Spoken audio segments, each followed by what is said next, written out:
तर सीएनजीच्या तुटवड्यामुळे ठाणे रेल्वे स्थानकाबाहेरही रांगाच रांगा पाहायला मिळतात। सीएनजीच्या तुटवड्याचा ठाणेकरांनाही मोठा फटका बसलोय। ठाण्यामधल्या अनेक सीएनजी पंप हे बंद असल्याने आता प्रवाशांची मोठी गैरसोय होतीये। वाहतूक पोलीस ठाणे स्थानकाबाहेर तैनात करण्यात आलेले आहेत। आढावा घेतलेला आमचे प्रतिनिधी हितेश पांचाळ यांनी।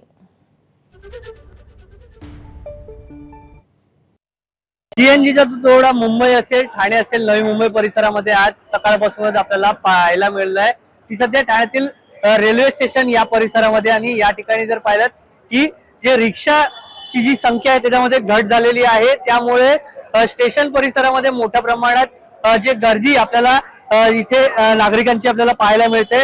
इच्छितस्थळी जाणारी जे लोक आहेत त्यांना या ठिकाणी आता रिक्षा न मिळाल्यामुळे मोठा फटका बसलेला आहे। आपल्यासोबत काही प्रवासी आहेत। सर, किती वेळ झालाय तुम्हाला रिक्षा मिळालेली नाही आणि कुठे जाणार? आम्ही आता 1 तासापासून इथं लाईन मध्ये उभा आहे।